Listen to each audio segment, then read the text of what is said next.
Hey, everybody. Welcome to tonight's Daily Dispatch. We were not planning on coming to you here tonight on Sunday night, but there is some breaking news here that I think is important for us to discuss today. And that is that we here at Mayday have uncovered something that NBC News, CNN, and others, apparently, despite their vaunted journalistic bona fides, never bothered to do the hard work of uncovering. And that is that Todd Blanche went on Meet the Press today, looked Kirsten Welker in the face and lied to her about protecting Donald Trump and redacting his name from the Epstein files. We have evidence of this, and we are going to show you that evidence in a moment. But what is important to note is this. The Department of Justice, run by Pam Bondi and Todd Blanche, are so incompetent. They did not know or realize that the file that they redacted accusing Trump of being a predator and cheating on his wife, probably, or I'm not sure which wife at that point, with women or girls who were at Jeffrey Epstein's mansion. That is a quote from one of these emails, was something that was released last year by the Biden Department of Justice. This Department of Justice did not seem to recall that. I did. And I found the evidence to back that up. It is a shame that NBC News did not do that and show that to Todd Blanche today when he was on Meet the Press. It is a shame that corporate media continues to allow these people to come on and lie to them, either because they are incompetent or because they are just going to allow the administration to do that in exchange for access. But nevertheless, let me walk you through what happened. And we can talk about it then, Michelle, if you don't mind. Let me just walk you through this. Of course. Despite Blanche's protestations that he's not protecting Trump, we have concrete evidence that this is exactly what the Justice Department is doing. Buried in the very tranche the administration already released were emails containing lurid, explicit commentary about sexual behavior, including this one from an unnamed Epstein survivor who named someone Blanche thought would be an unnamed predator. Can you put that up, Michelle, so we could just see what was released on Friday? Thank you. So I'm going to read this out loud to people who might be listening to us and not watching. Another friend, this is now a unnamed sexual survivor, an unnamed survivor, Epstein survivor, sending an email to somebody about somebody having sex with a second Epstein survivor. Nobody's name here is mentioned, not the woman who sent the email, not the survivor about who she's talking about, and certainly not the predator who she's talking about. Here's what the email says, redacted, as released by this Justice Department. Another friend was one of the many girls that had sexual relations with redacted. She confided in me about her casual, quote, friendship, unquote, with redacted. Redacted definitely seemed to have a thing for her, and she told me how he kept going on about how he liked her pert nipples, quote unquote. Redacted liked flicking and sucking her nipples until they were raw. One evening when we were showering together, she showed me her nipples. They looked incredibly painful as they were red and swollen, and I remember wincing when I looked at them. I also know she had sexual relations with redacted at Jeffrey's NY mansion on regular occasions, as I once met redacted for coffee just before she was going to meet redacted and Epstein together at his mansion. Now, this is what the Department of Justice released. And I want to underscore again that Todd Blanche repeatedly said on Meet the Press today that he was doing nothing to protect the president or anybody else. He was only redacting anything that had to do with survivors, although, of course, we know that's not true because they had no problem releasing lots of stuff about Bill Clinton and survivors sitting on his lap. So I do have a clip from that. If you'd like me to throw that up, I can do that. Yeah, let's do that.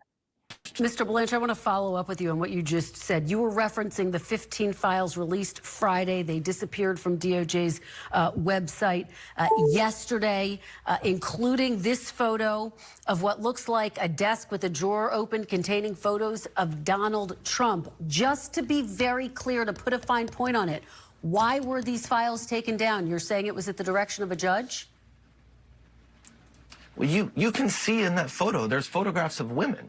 And so we learned after releasing that photograph that there were concerns about those women and the fact that we had put that photo up. So we pulled that photo down. It has nothing to do with President Trump. There are dozens of photos of President Trump already released to the public, seeing him with Mr. Epstein. He has said that in the 90s and early 2000s, he socialized with him. So the absurdity of us pulling down a photo, a single photo, because President Trump was in it, is laughable. And the fact that everybody's trying to act like that's the case is a reflection of their true motivation. But the reality is anybody, any victim, any victim's lawyers, any victim rights group can reach out to us and say, hey, Department of Justice, there's a document, there's a photo, there's something within the Epstein files that identifies me, and we will then, of course, pull that off and investigate it. Are you saying that one or more of the women in one of the photos or several of the photos is a victim or a survivor of Jeffrey Epstein, and that's why you took those files down? And will they be put back up? No, that's not what I'm saying. We, of course, if we knew that, if we believed that that photograph contained a survivor, we wouldn't have put it up in the first place without redacting the faces. But notwithstanding what we believe, we don't have perfect information. And so when we hear from victims' rights groups about this type of photograph, we pull it down and investigate. We're still investigating that photo. The photo will go back up, and the only question is whether there will be redactions on the photo. And of course, if there are survivors in any of the photos, we will redact them as Congress expects us to do, as President Trump expects us to do, and as the Attorney General and Director Patel have directed the department to do. Okay, let's put a pin in that for a moment, because that photo that they're talking about, which is a photo of Epstein, Ghislaine Maxwell, Melania Trump, and Donald Trump, was taken offline, and then after an outcry, after Meet the Press, was put back up later this afternoon. But that's not what we're talking about here. What we're talking about here is this redacted email that I just read. And again, Todd Blanche kept assuring everybody today that he was doing this purely to protect the survivors, not to protect Donald Trump, right? Donald Trump had nothing to do with anything. There's no reason to protect Donald Trump, period. We are blessed, my friends, that Trump's minions, like Todd Blanche, are highly incompetent. Otherwise, they would have known that this particular email that I had just read to you had already been made public last year. 2016, the author of that email, a survivor named Sarah Ransome, sent this email to Maureen Callahan of the New York Post. Now, Michelle, can you put it up and we can from it together? Here it is with both her name and the name of the nipple sucker unredacted. Let's read that same email now, unredacted. This is from the Department of Justice from 2024. This email was sent in 2016. It was part of discovery in the Dershowitz-Giuffre lawsuit, and it was released by Dershowitz's attorneys at Emery Celli. And in 2024, last year, it was released by the Biden DOJ, except this DOJ, the Bondi DOJ, the Trump DOJ, forgot that. We haven't forgotten it. And this is what this email says. Another friend was one of the many girls that had sexual relations with Donald Trump. She confided in me about her casual quote unquote friendship with Donald. Mr. Trump definitely seemed to have a thing for her, and she told me how he kept going on about how he liked her quote unquote pert nipples. Donald Trump liked flicking and sucking her nipples until they were raw. One evening when we were showering together, she showed me her nipples. They looked incredibly painful as they were red and swollen, and I remember wincing when I looked at them. I also know she had sexual relations with Trump at Jeffrey's NY mansion on regular occasions, as I once met Jen for coffee just before she was going to meet Trump and Epstein together at his mansion. Okay.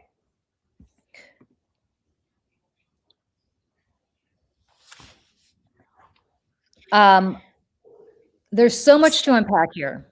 Yeah. So much to unpack here. One thing to unpack is why did Meet the Press and NBC not look this up?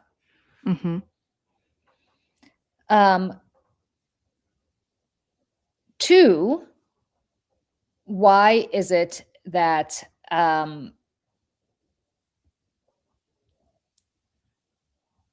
that they allowed Todd Blanche to just go on there and lie? 3 is, was Todd Blanche aware that he was lying? Or I'm sure he was aware he was lying because he Yeah, saw the I'm sure. email. But was Todd Blanche aware that the DOJ last year released these files? 4, is corporate media just completely incompetent? The answer to that is yes, I think. That's not really a question. That's more of a rhetorical question. I would also use the word lazy. Lazy. Lazy. Yeah.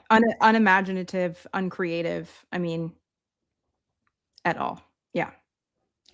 And the real question I have is, and Kevin, is anybody else breaking this? I can tell you after I posted it, a couple of prominent, Very, very, very well very known prominent journalists reached out to me, and they're chasing it down. I send them my Substack and told them they can pay the $80 to read it, and we'll see what they. I did the work for them. But if there's any evidence that you need that this DOJ is lying and protecting this administration, I don't know what other evidence you might need. Yep. So there you go. This was released, and I'm going to put this in the chat. You can read this all yourselves. So we have someone asking on Substack, is this verified? It is verified. And in fact, if you are on Substack, you could go to my Substack, and the links are all there. Yep. I am pulling from the Department of Justice, filed 1/8/2024. Case 1:15-CV-07433-LAP, document 1332-16. This is Exhibit A. It was an email that was sent in 2017 to the Honorable Robert W. Sweet, United States District Court of the Southern District of New York, in the In re Jeffrey v. Maxwell lawsuit. So, look, I think the problem we have is this. First of all, the biggest problem we have of all is that the Department of Justice is in complete and utter violation of the law that was passed nearly unanimously, with the exception of one House member, and signed into law by the very President of the United States, who is apparently all over the Epstein files. So let's start with that. And I don't know where the members of Congress are, whose job it is to also look this stuff up and find this evidence, but I would strongly suggest that their staff not have taken the weekend off, if that is what they were doing, and would have discovered this by themselves. That's one. 2, and that is the biggest problem here, I think, is that we have a Department of Justice that is violating the law, a law that they are charged with enforcing. That's one. 2, the problem we have here is that we have a media that is, as Michelle put it, not up to the task. They're not. 3, what we have here is a President of the United States who is a sexual predator. Now, I don't know this person whose nipples he was flicking and sucking, and I quote the email. Yeah, was underage or not. Yeah. I don't know. And there's a difference if she was or she wasn't, clearly. Yeah. But let us give him every benefit of the doubt and say that she was over 18 years old. Let us give him every benefit of the doubt that he was not married at the time. Even with all of that, he was visiting the house of a notorious pedophile, and I will never to my dying day believe that people there did not know he was a pedophile until he got arrested, or until he had this non-prosecution agreement. What else is in these files? They forgot that this had been unredacted by the Biden DOJ. But what else are they redacting that was never released by the Biden DOJ?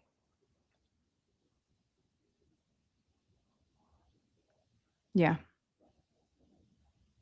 I'm just, the thing that really has me just, it boggles the mind, Julie, is that, like, did they just not know, Todd Blanche and his minions? I mean, they have to have known and just think that the rest of us just are too stupid and lazy to find this out, like, or just is it, we have to do this for dear leader so that he doesn't think that we're trying to, hurt him in any way. Like, that's the thing that just really, and the reason I wanted to play that clip earlier of him lying about the photograph, because it's like the same tactic. It's the same lie, just about something else. But this in particular is so damning.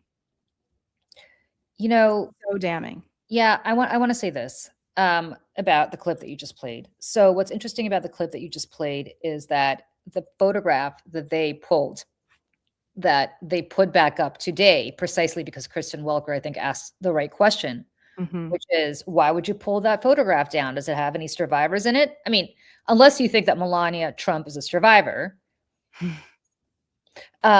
then it should not have any survivors in it. So we're not even pretending here that they're pulling things down to protect survivors. They're pulling things down because Donald Trump's face is in it.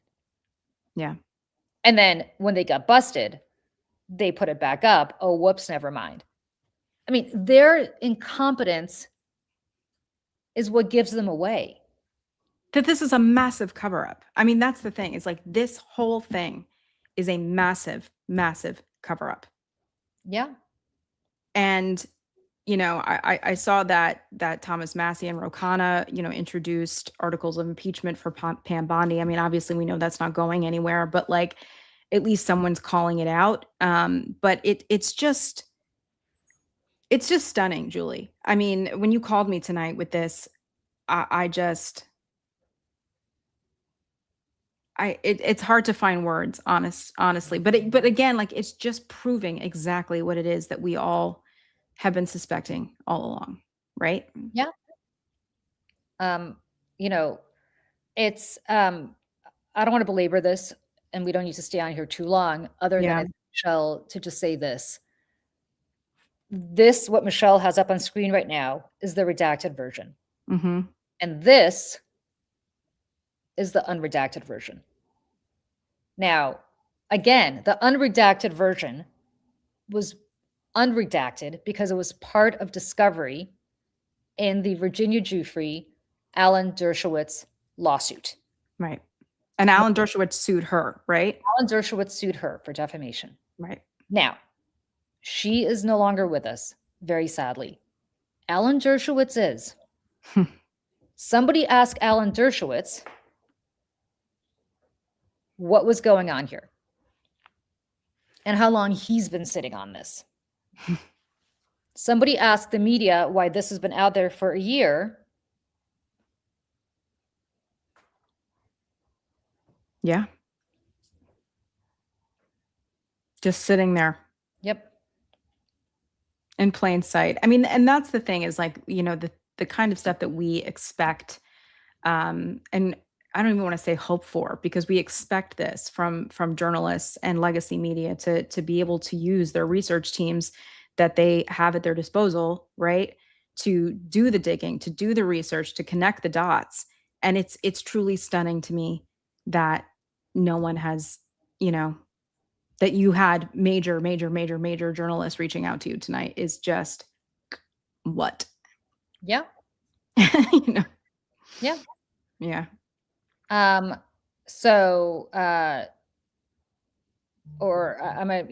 sorry, this is not as part of the Dershowitz Giuffre lawsuit. This is part of the Giuffre Maxwell. Okay. Excuse me. Dershowitz was there as an intervener, and Emery Chelly was the law firm representing Alan Dershowitz, and when he was the intervener. And we write in anticipation of the party's forthcoming motion practice concerning the confidentiality of the Sarah Ransom deposition. Intervener requests, intervener being Dershowitz, that if the court allows plaintiff Virginia Giuffre to remove the confidentiality designation concerning the Ransom deposition, an action that would require modification of the protective order in this case, it also simultaneously removed the confidentiality designation from several related emails and attachments that the parties previously designated confidential. The emails will demonstrate that Ms. Ransome's inflammatory, salacious, and defamatory testimony concerning the intervener and others is false, and that the deponent is not credible. So Alan Dershowitz is basically putting all of this out there to say, look at how wackadoodle this woman is. Right. Okay. She even accused Donald Trump of this. Hmm. Okay. All right. Right. Absent this relief, Ms. Ramsone's unrebutted testimony will gravely prejudice intervener by publishing deliberate lies calculated to harm his reputation. So, you know, again, this is all out there. This is all out there. You don't need to even take sides in whether Sarah Ransome is credible or not, although I would venture to say that, of course, every time you have a woman coming forward about anything, she's constantly portrayed as being not credible and wacko and everything else that they always throw at women when they come forward. But let's even put all of that to the side. What is relevant here is not the credibility of this particular allegation. What is credible about this, what is interesting about this, is that Todd Blanche specifically said that he was doing nothing other than protecting survivors by redacting names. He did not unredact Donald Trump's name. He redacted Sarah Ransome's name. Mm-hmm.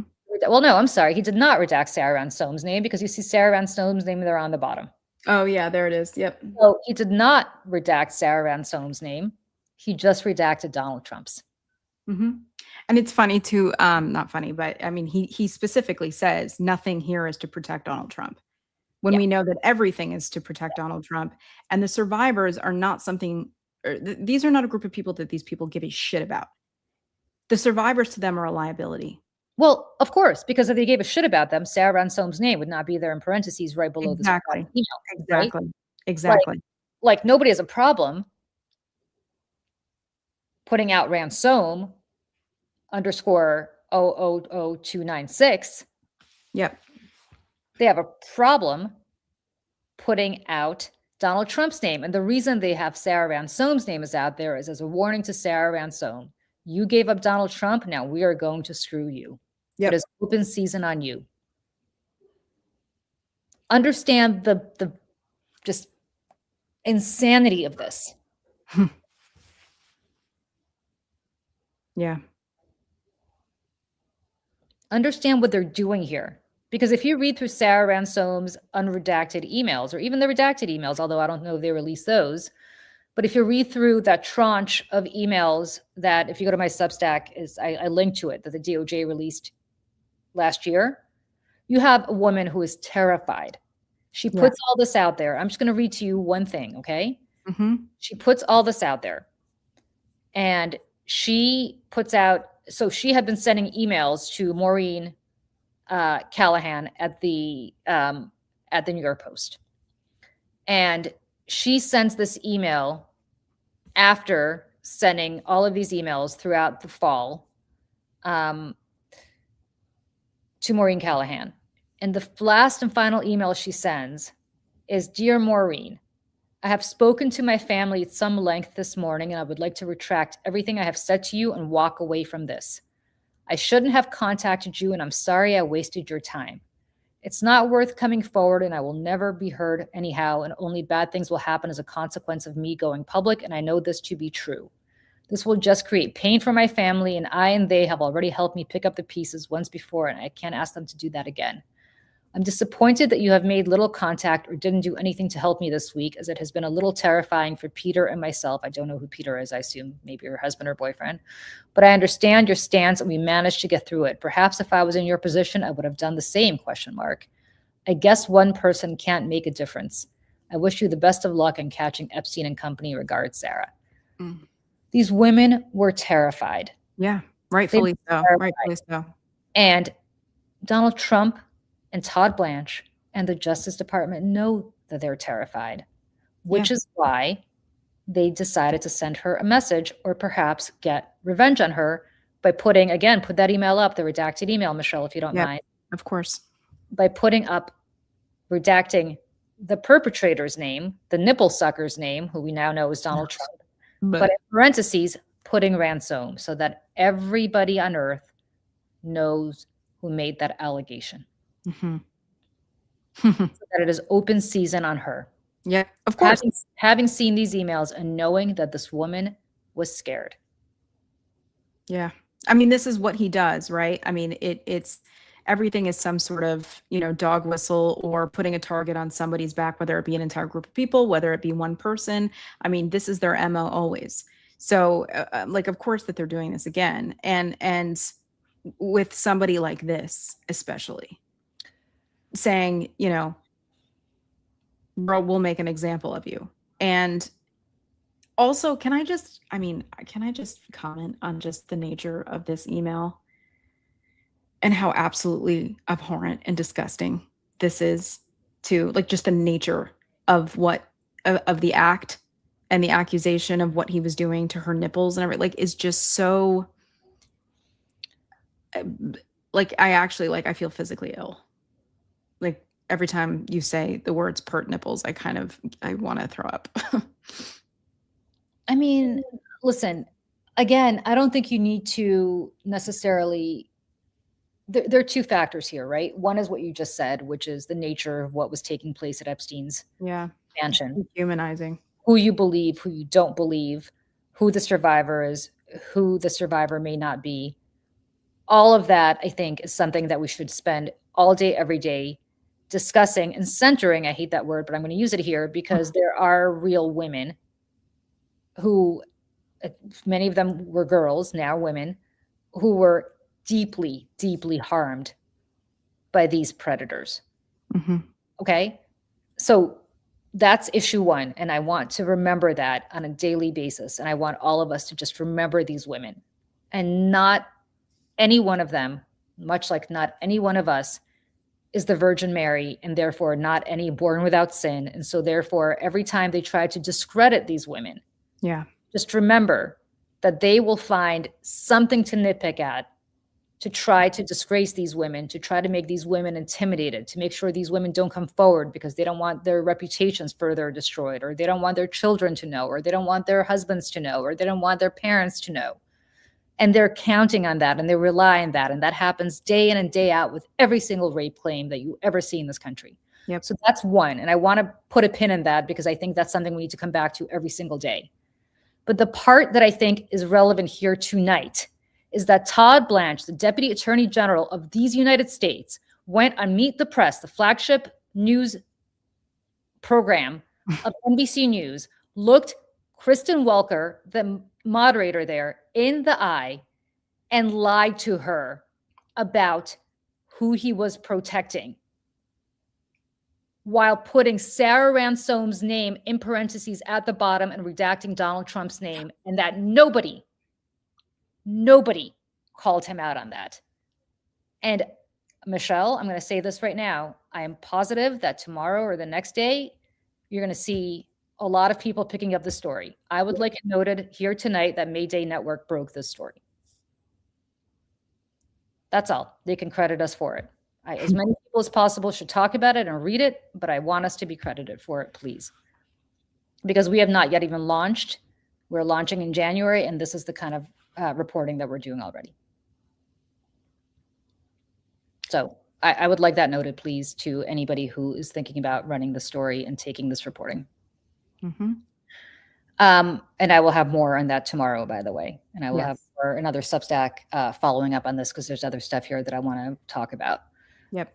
In this, I was not planning on publishing this tonight, but I felt the need to publish it tonight for a variety of reasons, not the least of which is that people were asking me about it, and I wanted to make sure that we were out there with it first.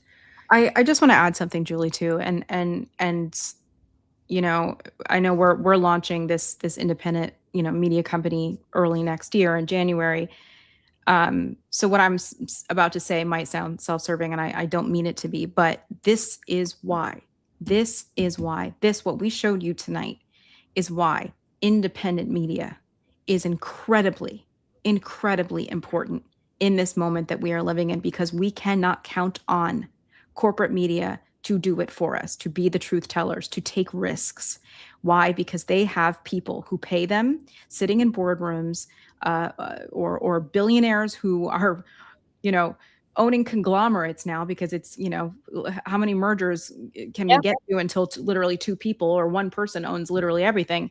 But this is the reason why we are doing this. This is the reason why a lot of people are doing this. The Bulwark being an example. There's plenty of groups who are trying to launch, or already have launched, to try to do this work. And I implore everyone to invest in independent media. And yes, I hope that people will stick around to the Mayday Network, which we live pretty much on YouTube. So we hope that you'll hop Yeah, on if you're over there and join us.